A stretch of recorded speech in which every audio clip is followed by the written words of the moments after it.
దేవులకు ఆ దేవుడికి ఈ జిల్లా ప్రజలందరికీ కూడా తెలుసు ఏం జరిగింది అన్నది. కానీ బురద జల్లేందుకు ఇద్దరు చెల్లెమ్మలను ఎవరు పంపించారో, వారు వెనకాల ఎవరు ఉన్నారో మాత్రం మీ అందరికీ కూడా రోజు కనిపిస్తూనే ఉంది. ఇంకా ఆశ్చర్యం ఏమిటో తెలుసా? వివేకం చిన్నారను అతి దారుణంగా చంపి, అవును నేనే చంపాను అని అతి హేయంగా బహిరంగంగా చెప్పుకుంటూ తిరుగుతున్న ఆ హంతకుడికి మద్దతు ఇస్తున్నది ఎవరు? మీరే రోజు చూస్తున్నారు కదా అని అడుగుతా ఉన్నాను.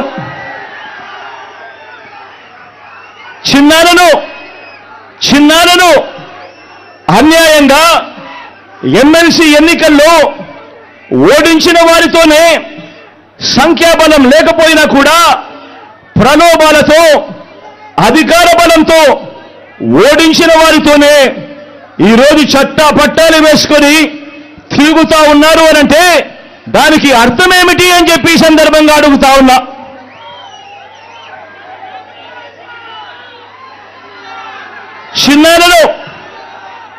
చిన్నారకు రెండో భార్య ఉన్న మాట వాస్తవం అవునా కాదా? ఆ రెండో భార్యతో తనకు సంతానం ఉన్న మాట వాస్తవం అవునా కాదా? అవినాష్ అక్కడికి ఎవరు ఫోన్ చేస్తే వెళ్ళాడు వంటి అనేక ప్రశ్నలు అవినాష్ తన అనేక ఇంటర్వ్యూస్లో, తన ప్రెస్ కాన్ఫరెన్స్లో తాను లేవనెత్తిన ప్రశ్నలు సహేతుకమే కదా అని చెప్పి ఎవరైనా అవినాష్ వైపు ఎవరైనా మాట్లాడితే చాలు వెంటనే వారి మీద కూడా అడ్డగోలు ఆరోపణలు చేస్తూ కుట్ర రాజకీయాలు చేస్తూ ఉండడం ధర్మమేనా అని చెప్పి ఈ సందర్భంగా ప్రతి ఒక్కరిని కూడా అడుగుతా ఉన్నా. ఆలోచన చేయమని చెప్పి ప్రతి ఒక్కరిని కూడా అడుగుతా ఉన్నా. ఇలా చిన్నారను ఓడించిన వారిని గెలిపించాలని తిరగడం కంటే దిగజారుడు రాజకీయాలు ఎక్కడైనా ఉంటాయా అని చెప్పి ఈ సందర్భంగా అడుగుతా ఉన్నా. మరో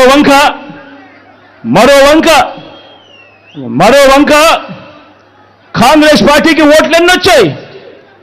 మరో వంక నోటాకు వచ్చినన్ని ఓట్లు కూడా రాని కాంగ్రెస్ పార్టీతో,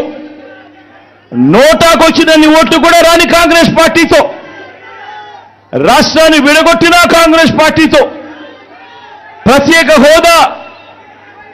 హోదాను విభజన చట్టంలో చేర్చకుండా రాష్ట్రాన్ని దుర్మార్గంగా విడగొట్టి రాష్ట్రానికి అన్యాయం చేసిన ఆ కాంగ్రెస్ పార్టీలో చేరి వైఎస్ఆర్ గారి పేరును ఆయన చనిపోయిన తర్వాత ఛార్జ్షీట్లో పెట్టిన ఆ కాంగ్రెస్ పార్టీకి మొత్తంగా వైఎస్ఆర్ గారి పేరునే తుడిచివేయాలని, కనబడకుండా చేయాలని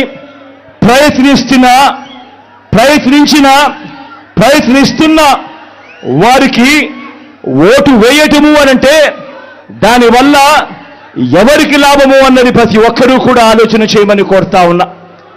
అటువంటి కాంగ్రెస్ పార్టీకి ఓటు వేస్తే, మన ఓట్లు చీలిస్తే వచ్చే లాభం బాబుకు, బీజేపీ కూటమికి కాదా అని అడుగుతా ఉన్నాను. ఈ సందర్భంలో నేను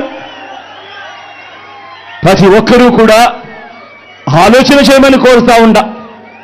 ఇదంతా కూడా మన ఓట్లను విడగొట్టి వాళ్ళను గెలిపించాలనే ప్రయత్నం కాదా అని అడుగుతా ఉన్నాను ఈ సందర్భంగా.